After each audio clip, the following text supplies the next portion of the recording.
시장의 잔주름까지 들여다보는 시간입니다. 시장 클로즈업. 자, 오늘 저희가 새로운 분을 매주 월요일마다 만나 뵙기 위해서 이 자리를 한번 마련해봤습니다. 아마 저희 프로그램 계속 시청하셨던 분들은 좀 얼굴이 익숙하실 텐데 한번 먼저 소개를 해드릴게요. 하나금융투자 여의도 골드클럽 강재현 과장님 모셨습니다. 어서 오세요. 예, 안녕하십니까. 네, 반갑습니다. 자, 원래 장외 홈런으로 매주 금요일마다, 목요일이었었나요? 금요일입니다. 금요일마다 예, 찾아뵀었다가 사실 원래 주식하시는 분이잖아요. 장외도 하시지만. 그래서 저희가 시장 클로즈업 시간에 직접 한번 모셔봤습니다. 이분과 함께 이야기를 나눠보도록 할 텐데, 자, 일단 가장 중요한 이슈가 미국 중간선거니까 중간선거 시나리오 어떻게 그리고 계시는지부터 한번 들어볼게요.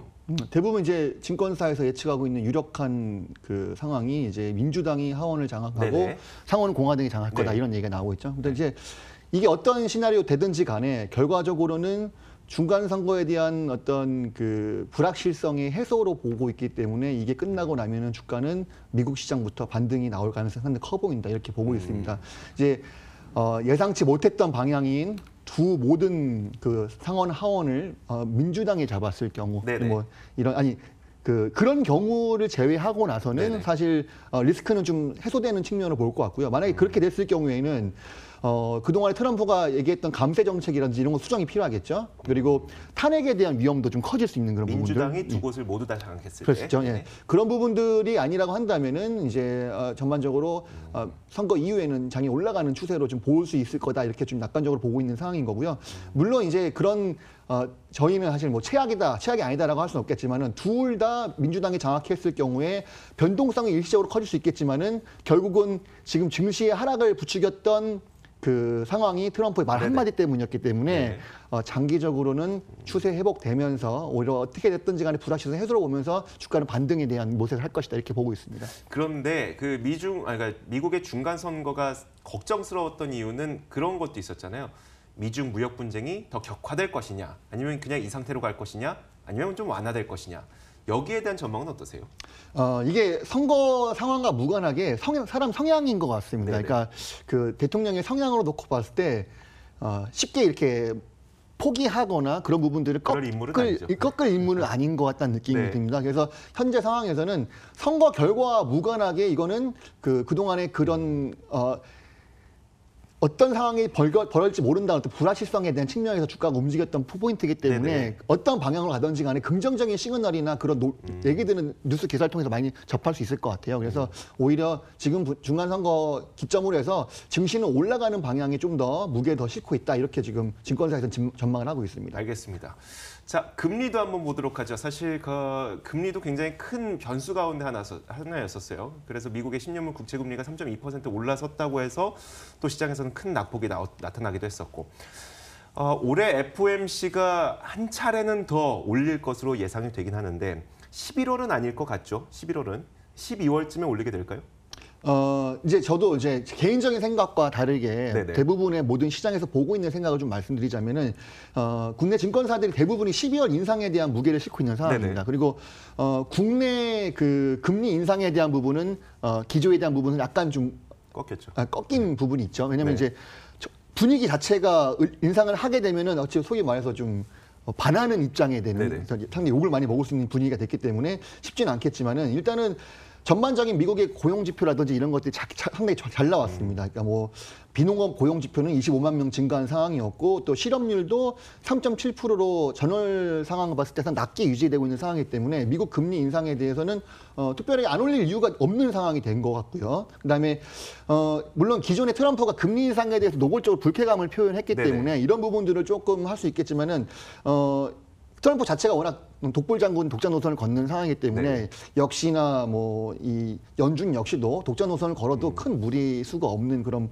포인트가 되지 않을까. 그래서 미국 내 경제 지표가 크게 위축되지 않는 한 현재 상황에서는 12월 금리 인상이 가장 유력해 보인다 이렇게 판단하고 있습니다.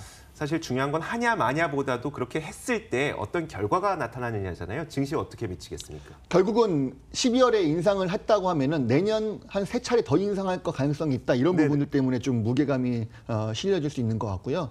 금리 인상 되고 나면은 아무래도 증시에는 영향을 좀 나쁘게 줄 수밖에 없는 포인트가 있겠지만은 실질적으로 놓고 본다고 한다면은 어차피 12월부터 내년 상반기 때는 주식시장, 국내 주식시장이 상당히 좋을 수밖에 없는 환경이기 때문에 큰 영향 없이 그 연준 금리 인상에 대한 리스크는 1월부터 5월 지난 이후에 다시 한번 하반기에서 재차 부각이 되는 이런 현상을 볼 것 같습니다. 그래서 일단 12월과 내년 상반기에는 연준의 금리 인상에 대해서 국내 증시에는 큰 영향이 없을 수도 있겠다. 이렇게 올 연말부터 내년 상반기까지 좋게 보시는 근거를 좀 여쭤봐도 될까요? 통상적으로 그 주식시장에서 1년치의 어떤 회사의 기업 가이던스가 나오는 네네네. 시점이 가장 증시에 대한 기대감이 커지는 상황이기 때문에 그래서 좀 좋게 맞아요. 보고 있는 거고요. 그리고 주가가 이런 영향을 사전에 반영한 것처럼 주가가 워낙 많이 빠져 있는 상태입니다. 그래서 지금은 반등 포인트가 약간은 좀 보수적으로 본다 한다면은 11월에 바로 반등을 세게 나온 가능성에 대해서는 조금 미지수가 있고요. 네네.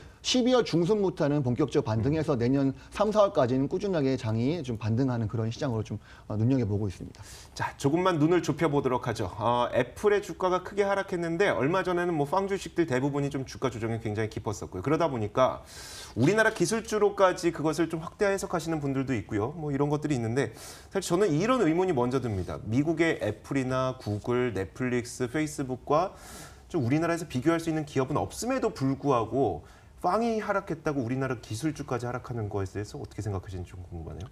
직접 비교할 만한 기업들은 한 군데씩은 있는 것 같아요. 그래서 넷플릭스는 이제 드래곤 스튜디오 드래곤이라든지 뭐 이런 몇 가지 기업들이 있는데 애플은 실적이 하락하지 않았습니다. 3분기 실적은 오히려 좀 괜찮게 나왔다고 좋았죠. 하는데 아이폰 판매가 좀 저조했던 부분들, 4분기 실적에 대한 기대감이 좀 우려감이 나왔던 부분들. 그래서 만약에 4분기 실적이 예상했던 것만큼 잘 안 나왔다 그럴 경우에 주가는 더 주저앉을 가능성이 있어 보이는 건 사실입니다. 그래서 특히 국내 휴대폰 관련주들은 장기간 약세의 벽을 넘지 못하고 있는 상황이었고, 물론 최근에 들어서 휴대폰 카메라가 5개까지 나온다고 하면서 카메라 관련주들에 대한 실적 기대감이 좀 있지 않을까 이런 부분들이 있지만은 저는 아직 시기상조인 것 같아요. 왜냐하면 휴대폰은 수요가 워낙 많이 침체되어 있고 둔화가 되어 있습니다. 지금 뭐 국내에서 마찬가지지만 전 세계적으로 휴대폰 하나 안 갖고 있는 사람이 없잖아요. 그래서 결국은 교체 수요밖에 없기 때문에 이런 그 휴대폰에 대한 실적이 잘 나온다고 하더라도 일시적인 현상이 있었을 수밖에 없다. 그래서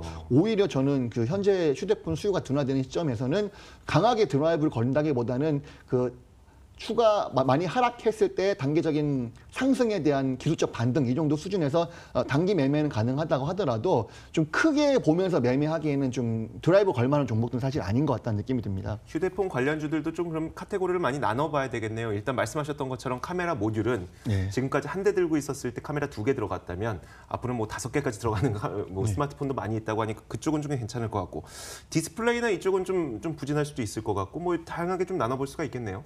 휴대폰 디스플레이에 관련돼서 OLED 장비주 이런 것들이 있겠지만 그 부분들은 이렇게 볼 수 있을 것 같습니다. 거의 3년 이상 주가가 안 좋았습니다.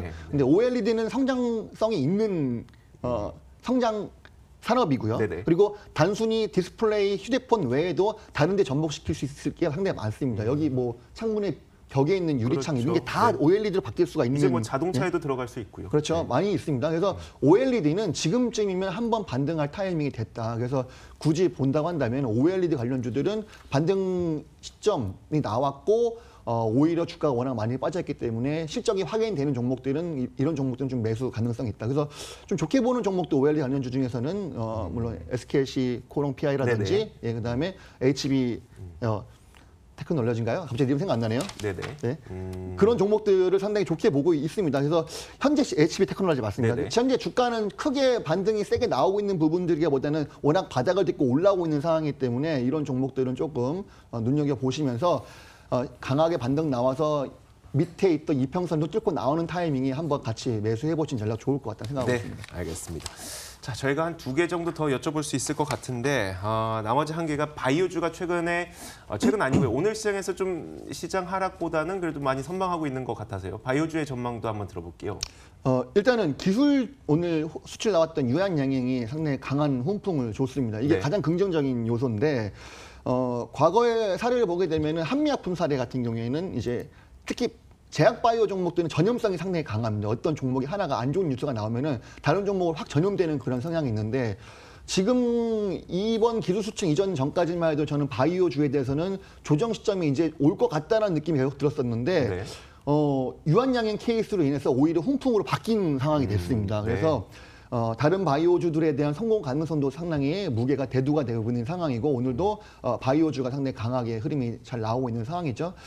물론 하지만 그 시장에서 완전히 바닥을 찍고 반등으로 돌아섰다라고 보기 어렵기 때문에 지금같이 올라갈 때 따라잡는 전략보다는 대차 한번 조정이 나왔을 때 놀림목에서 사는 전략을 좀 말씀드리고 싶습니다. 특히 오늘 같은 날 뭐 유한양행이나 이 두 종목들을 상당히 따라잡는 것들이 현 시점에서 더 다치게 되면 상당히 장이 어려울 수가 있잖아요. 네네. 그래서 그런 부분들은 좀 피하시고 좀 조정 나왔을 때 들어가신 전략 말씀드리고 싶습니다. 네, 알겠습니다. 자, 마지막으로 저희가 이제 일단 10월은 굉장히 힘들었습니다. 11월을 어떻게 꾸려갈 것인가, 11월에 대한 전략까지 받아보고 끝내면 어떨까 싶은데요. 일단은 전반적인 시장이 많이 주저앉은 상황인 거고 그중에는 좀 버틴 종목들이 있었지만은 반등 세게 나왔던 종목들이 과거 주도주에서 나왔습니다. 네네. 예를 들어서 2차 전지라든지 제약바이오, 그다음에 남부 병협주도 반등이 세게 나왔고요. 그래서 결과적으로 많이 하락한 종목들 중에 주도주였던 종목들이 반등이 더 12월에도 나올 거라 생각이 들고 있고요. 그다음에 투자 전략은 현 시점에서 조정이 나온다고 한다면은 사는 게 타이밍이 맞는 것 같아요. 제 네. 판단에는. 다만 신용을 갖고 있거나 레버리지를 일으킨 종목 같은 경우에는 반드시 그 레버리지 리스크를 줄여놓는 게 가장 중요한 핵심인 것 같습니다. 왜냐하면 지금 완전히 바닥을 확인하지 않았다는 게 뭐라면은 2차 바닥을 딛고 주가가 12월부터 강하게 상승할 수 있는 가능성이 있어 보입니다. 그러면은 네네. 11월 한 달 동안에는 완전히 반등이 완성이 됐다라고 볼 수는 없는 거기 때문에 그런 경우에는 레버리지를 쓴 종목들 같은 경우에는 재차 다시 한번 반대 매매에 대한 리스크가 더 커질 수가 있습니다. 그렇기 네네. 때문에 시장은 다시 한번 바닥 확인이 필요하다 이런 관점에서 현금으로 주식을 샀을 경우에는 내년 상반기까지 홀드하는 전략, 네네. 그렇지 않고 신용 같은 경우에는 현금 만들어서 리스크를 줄이는 전략 이렇게 말씀드리고 싶습니다. 담보 부족 변동성 때문에 담보 부족 나타날 수 있으니까요. 알겠습니다. 자, 오늘 시장 클로즈업 이분과 함께했습니다. 하나금융투자 여의도 골드클럽 강재원 과장이었고요. 저희가 매주 이분은 월요일마다 또 모셔서 이야기를 들어볼 겁니다. 탐나는 주식 2PM도 여기서 함께 인사를 드리도록 하겠습니다. 시청해주신 여러분 고맙습니다.